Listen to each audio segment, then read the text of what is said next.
सूक्ष्म वेद में कहा कि ज्ञानी कोट अनंत है और वक्ता श्रोता कोट अनंत और वक्ता करोड़ अनंत हैं, ये विरले साधु संत। तो वो भोली जनता जैसे श्रद्धालु जहाँ मार खाते हैं वो फाउल पॉइंट बता रहा है ये दास, जहाँ हमसे गलतियाँ बनी आगे ना दोहराइयो इनको, अब तो गजब का समय है, यूँ हाथ से निकल गया भाई, फिर हाथ नहीं आओगे। आप पहले तो यहाँ आना मुश्किल, पहले तो मनुष्य जीवन मुश्किल, और फिर इस जन्म में इस समय में, और फिर ये सतलोक आश्रम बरवाला ऋषिदास रामपाल दास से नाम, ये तो असंख्य युगों के बाद जुगाड़ जुड़ेगा आपका। अब इसको खोइयो मत।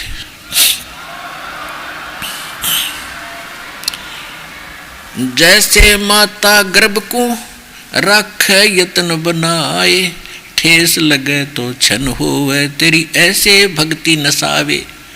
कि जैसे अब जिस बहन को माँ को गर्भ रहा हो उसकी कीमत को, उसकी अहमियत को वही समझती है, उसमें उसी को वो अहमियत देती है, उसकी कीमत को वो जानती है, और कैसे उसको सुरक्षित करके परिपक्व करके एक लाल तैयार करती है।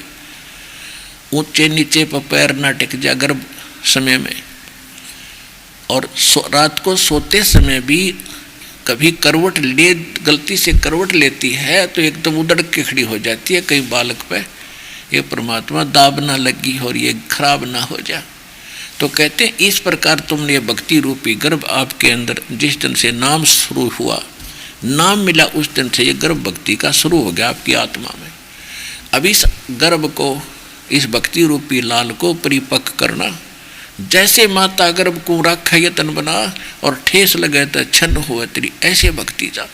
तो इसको इतना संभाल कर रखना, इस भक्ति को मर्यादाहीन ना होना, ये फाउल पॉइंट बताए जाते हैं, इन पर पे कदम रखना, लाइन से बाहर ना जाना। तो वो कैसे मार खा गए कि परमात्मा से हटकर कमाल की प्रशंसा कर दी। गुरु को तजय भजय जो आना, तापसुआ को फोकट ज्ञाना। गुरु जी को छोड़कर किसी और को आप शाबाशी देते हो भक्ति मार्ग की तो खत्म है आपका, चाहे वो कितना वक्ता हो और कितना अपना बढ़िया बोलता दिखता हो और कितने प्रमाण सुनाता हो, तो उसके पास कख नहीं है। हाँ, ज्ञान सुनाना बड़ी बात नहीं है, बुरी बात नहीं है, लेकिन उस प्रशंसा को अपने अंदर समाना, सुन लेना और बड़ा प्रसन्न होना, उस दिन उसकी भक्ति नाश शुरू होगी। और जो ऐसे कहते हैं उनका भी भक्ति खंड हो जाता है, नाम टूट जाता है। तो फिर वो क्या करते हैं, फिर जो भी एक बार नाम खंड हुआ, यानी से भयंकर दरिया से गुजर रहे हैं, संसार से हम आगे चल रहे हैं और नौका का रस्सी बांध रखी है परमात्मा ने, और वह रस्सी टूट गई, कट गई, तो वह नौका, दूसरी नौका तो चल रही है, और जो उसके समर्थक बांध रखी थी उसकी रस्सी कट गई, वह अब भी चल रही है लेकिन उसका ठिकाना कुछ नहीं। जैसे पतंग उड़ाते हैं, पतंग जब तक वो डोरी से बंधा है तो उसका स्थान है और ठीक चल रहा है। जो वह पतंग कट जाती है वो चलता फिर भी दिखे, लेकिन उसका कोई ठिकाना नहीं, ना जाने कित जाके गंदे नाले में पड़कर और सड़क मर खत्म होगा। तो इसी प्रकार भक्त परमात्मा की डोरी से जब कट जाएगा, वो कुछ दिन तो ऐसे चलेगा जैसे ठीक चल रहा है, लेकिन उसका कितना ठिकाना नहीं रहा, उसका ठोर ठिकाना नहीं रहता। तो ऐसे ही कुछ भक्तों के मन में ये दोष आ गया कि ना गुरु जी तो ऐसे कहें, ईर्षा कर रहे हैं, ये तो बहुत बढ़िया बात सुनाओ है, बड़ा अच्छा ज्ञान सुनाओ, गुरु इन जैसी तो बात बता रहा है। तो उस कमाल में भी यह बात बुराई कर गई, तो ये या छुट्टे बिना बात नहीं बनती। वो परमात्मा ने धमका दिया, खड़का दिया, और वो गुरु जी ने छोड़ के और उन चेलियाँ की भूख में कि तो दूर चला गया उनके गांव में, वहाँ उसका आश्रम बना दिया। गाली झोपड़ी झापड़ी होया करती पहले आश्रम की। और पुरात्मा विचार करना, जब परमात्मा से नाम लेकर उन्होंने 1 वर्ष, किसी ने 2 वर्ष, किसी ने 10, 4 वर्ष, 5 वर्ष भक्ति करी थी, आशीर्वाद प्राप्त किए थे, वो तो उनके पात्र में संग्रहित हैं, वो धन इकट्ठा हो गया, वह बैटरी चार्ज होगी उनकी। और जब तक वह बैटरी चाली, नाम भी कट गया, भगवान से भी दूर चले गए, तो तब तक तो उनको सारे सुख हो रहे थे और वो सोच रहे थे कमाल के आशीर्वाद तो हो रहे हैं। और जब उनकी वह बैटरी होगी डाउन, वो लग गई उनकी ब्रेन मट्टी होने, वो लग गए फिर वो धोखा पूंजी पुरानी करने।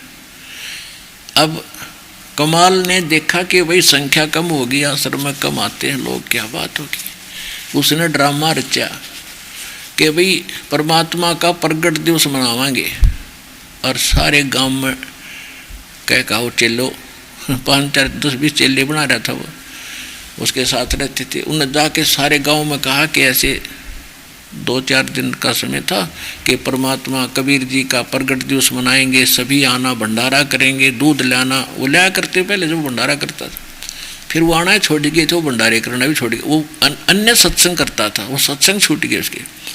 फिर उसने ये ड्रामा रचा कि ईब तो लोग आवेंगे भगवान कबीर साहब के नाम से,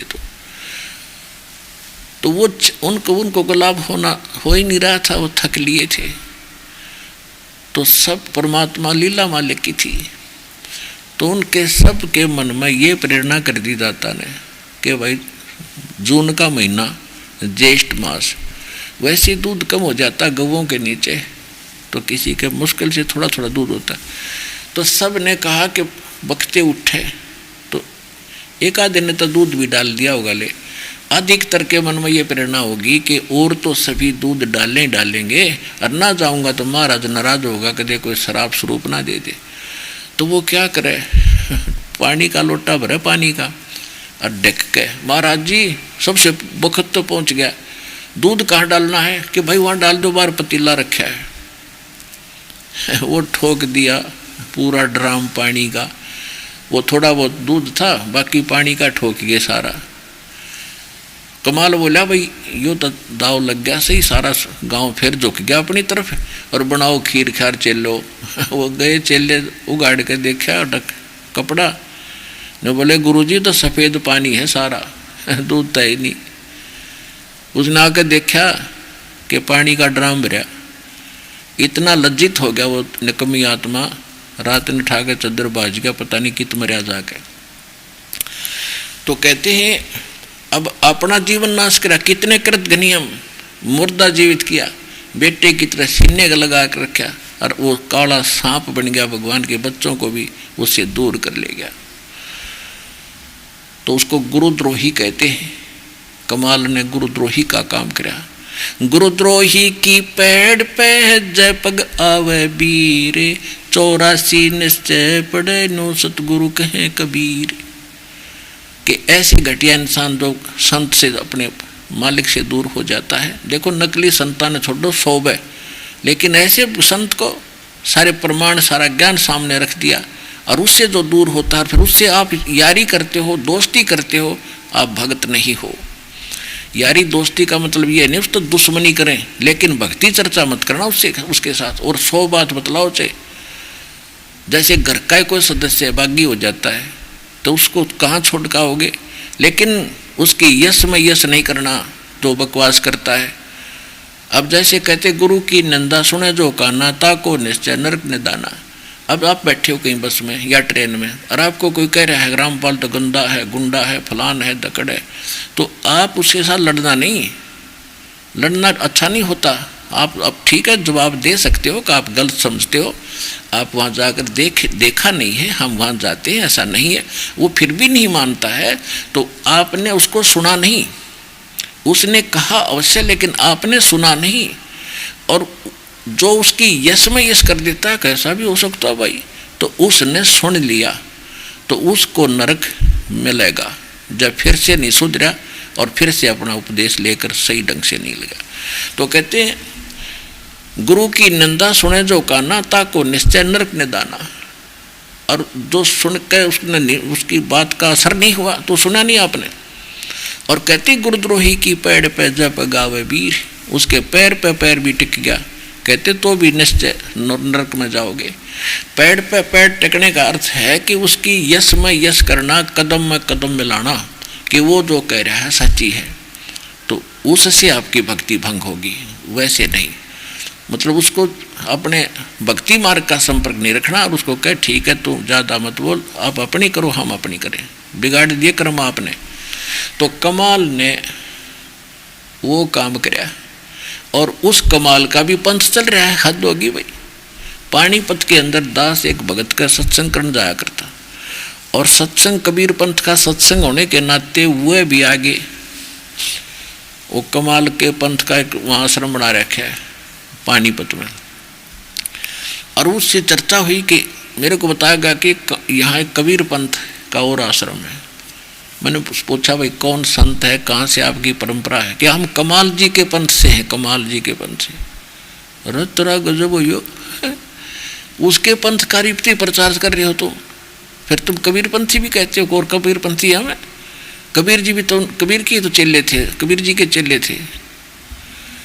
मैंने कहा अरे कबीर जी के चेले की थे, कमाल ने तो ये जुल्म किया था, परमात्मा ने धमका दिया था, भगा दिया था उसको कि हाँ हैदराबाद में हुई थी उनकी एक बार कवा सुनी थी, और फिर भी तुम उसके कबीर पंथी मानो उसने। तेरा गजब भैया।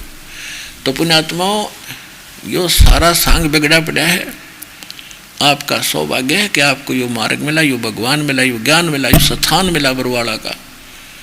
अब इसको संभाल के रखना और सफल करना अपने जीवन को। बोलो सतगुरुदेव।